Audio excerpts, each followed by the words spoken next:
Hey guys, MGH here and welcome to a brand new career mode series on my channel. It's not what you think, actually. Now, I really do want to get on with another normal career mode where I take a team, improve it, win games, be successful if I can. But that is going to start in a couple of days because I still need some time to decide what I'm going to do. So until I've really thought about what I want to do, I'm going to be doing this mini-series, which I'm going to call Summer Signings. Now, you probably know what it's going to include, right? What I'm going to be doing is going through every single Barclays Premier League team, including the newly promoted sides, if there are enough to fill out. Otherwise, I'll do someone else.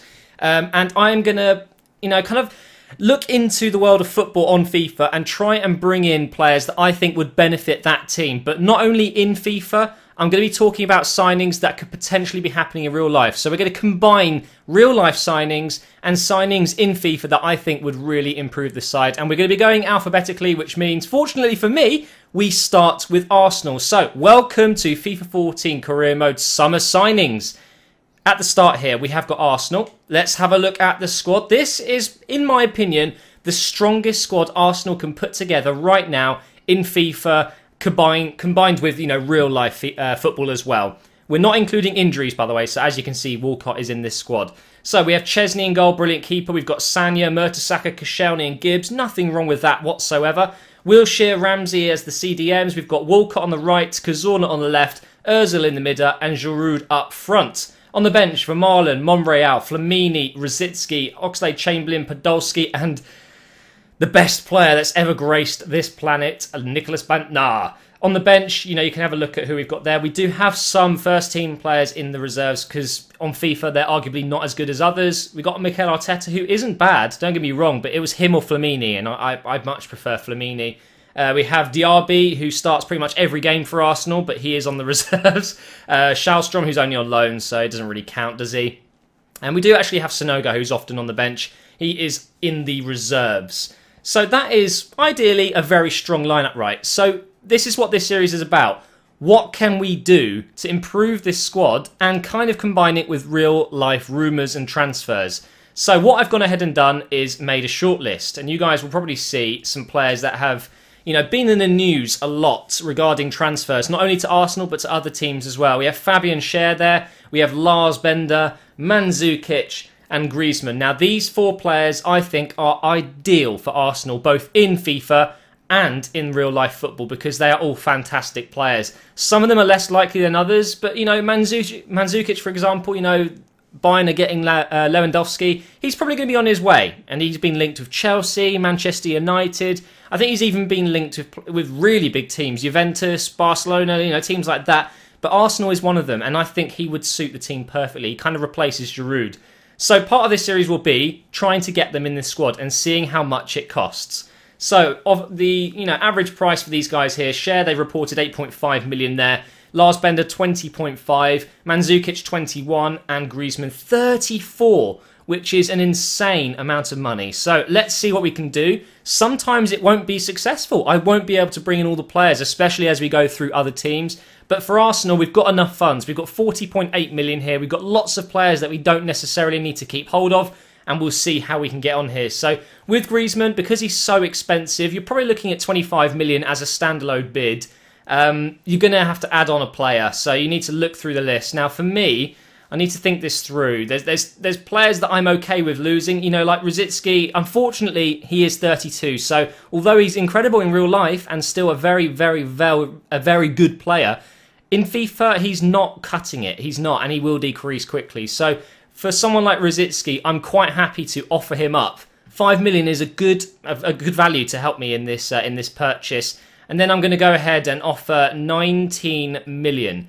It's way below what they're asking for, but I think it might be possible. So we're going to go ahead and submit that offer. Griezmann will be the biggest purchase, but Arsenal need pace. It's exactly what they lack. They've got on the left Cazorla, Podolski. It's not the strongest left side, and I think that's what Arsenal miss in real life, and that's some pace. So Griezmann would be a great choice. Mandzukic is really easy to sign on this game. He's actually not too expensive. 21 sounds high, but you will get him for much cheaper than that. I'm going to go ahead and offer up Nicholas Bentner. He's useless on this game. Well, he's not useless, but he's not someone I'd want to keep at Arsenal in real life. And don't forget, we are combining them both. So with Bentner, I'm going to offer up 10 million plus Bentner, and we'll see how that goes. Normally, I think Bayern will go with that, because many times I've actually done an Arsenal career mode just for fun, and I've done this exact deal, and it has worked out. Now we have Bender. This one's pretty easy as well. We're going to go ahead and approach to buy here. Again, we're going to have to offer a player because he's quite expensive, and I can't think of anyone better to help this deal than Mikel Arteta, worth 3 million. You know, some people say he's lost it in real life. He's not as quick as he used to be. Obviously, he's 31 now, 32 I think he might be. And in FIFA, he declines very quickly indeed, and he wouldn't be used after the first season. So for me, I would probably go ahead and offer Mikel Arteta, and I'm going to offer 12 million.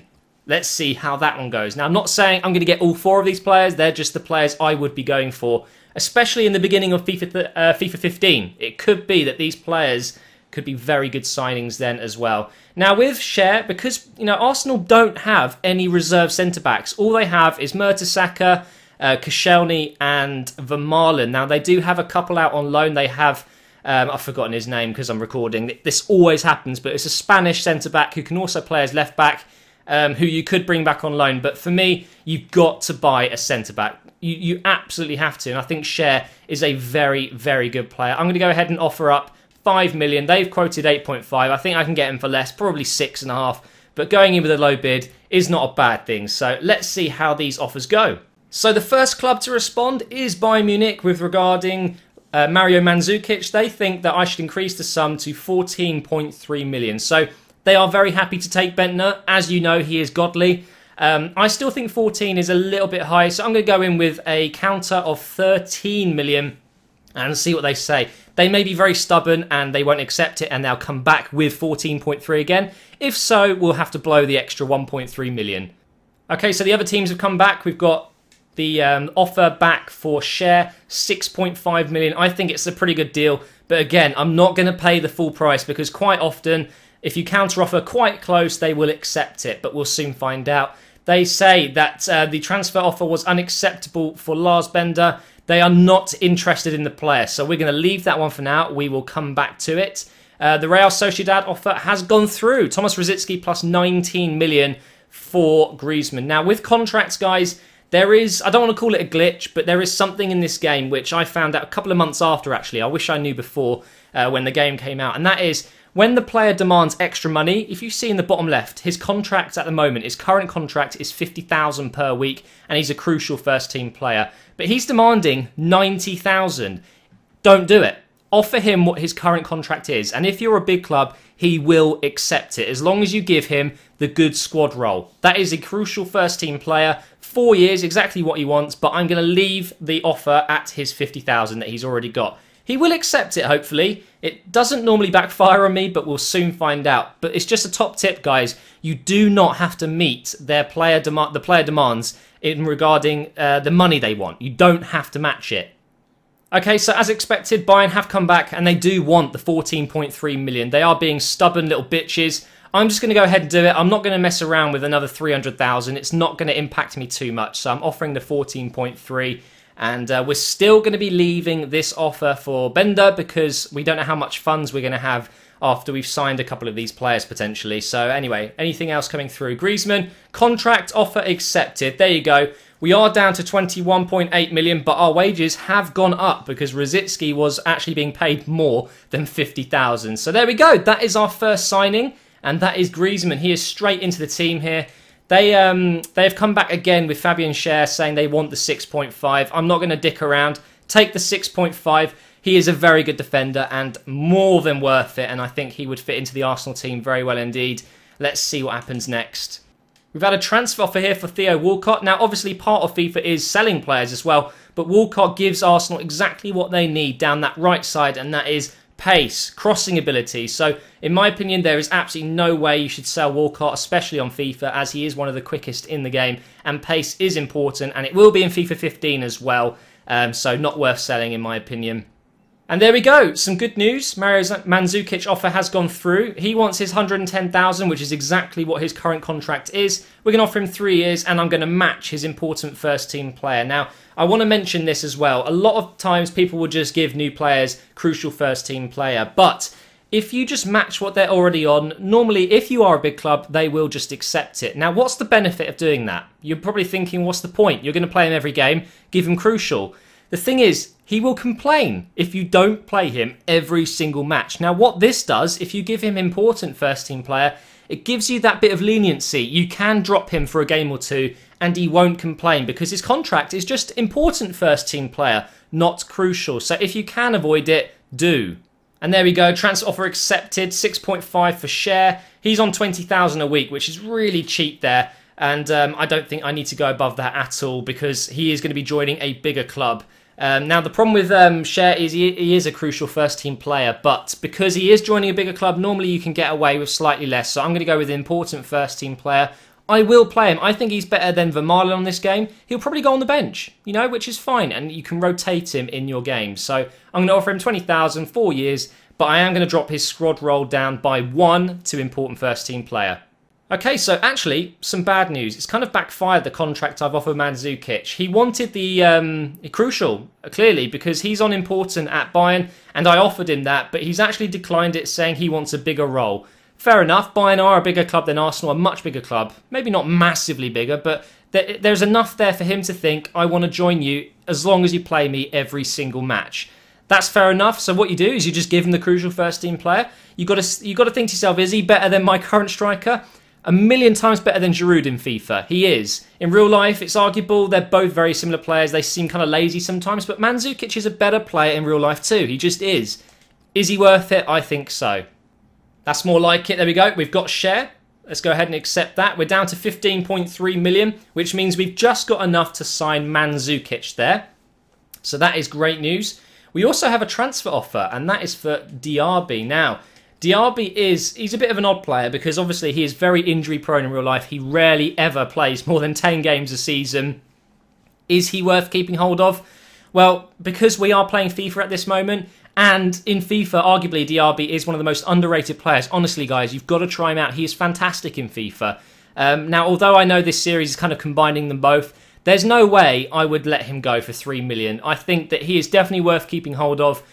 So what I'll do, because this is a series combining them both, and I think potentially Diaby is wasting money at Arsenal. He doesn't play enough. Will he ever come back to full fitness and stay there? I don't think so. So what I would do is counter offer for a decent amount. I think I wouldn't go any less than 4.5 million. And there we go. Good news. Mandzukic has accepted, and there you can see our funds left over. 1 million left and 165,000, which means we might just possibly be able to get Bender if we sell a player or two. But is it worth doing it? What we'll do is we'll go through the squad and decide and see what we think. So this is what the first team is looking like now. We have brought Griezmann in onto the left side. He does give us that, you know, that nice bit of pace down that left side that I think Arsenal lack.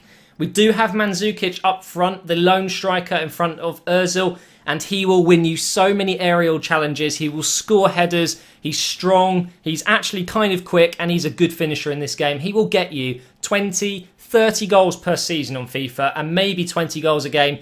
A season, sorry, not 20 goals a game in real life. So absolutely fantastic signing there. We have Share on the bench, and it does mean the bench is actually stronger, guys, because now we've got Cazorla, who could come on for Ozil, could go on the left. He could even play on the right. And obviously you've got the backup striker in Giroud, who, don't get me wrong, he's still pretty good on this game. He will score goals, but he's just not as good. But it's the depth that Arsenal lacks in real life. Now we've got two good strikers that can come on either game. And on the bench, we have players like Sonogo who can come on if needed. Vermaelen is now our reserve defender. I do think Share is just that little bit better on this game, and he does grow quite quickly. At 74, he's a little bit low, but he's a good player. There's no doubting it. And for me, Vermaelen just doesn't quite cut it on this game. He's not bad, but I find that, you know, in real life football, he seems a bit unreliable at the moment. I don't know what it is. It's lacking confidence or something. He is still our captain. It's crazy. But for me, I would give the captaincy to Mertesacker. But anyway, let's get back to why we came into our squad management here.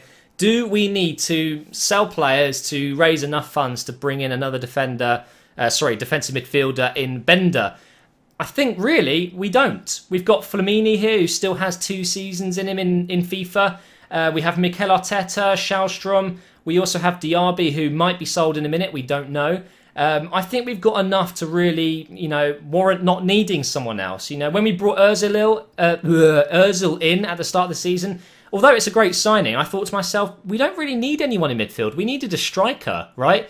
So I think our midfield is pretty strong with Wilshere and Ramsey there. In FIFA, that's a great combo. Not so much in real life. I think you do need a Flamini there or an Arteta-type player who can kind of sit back.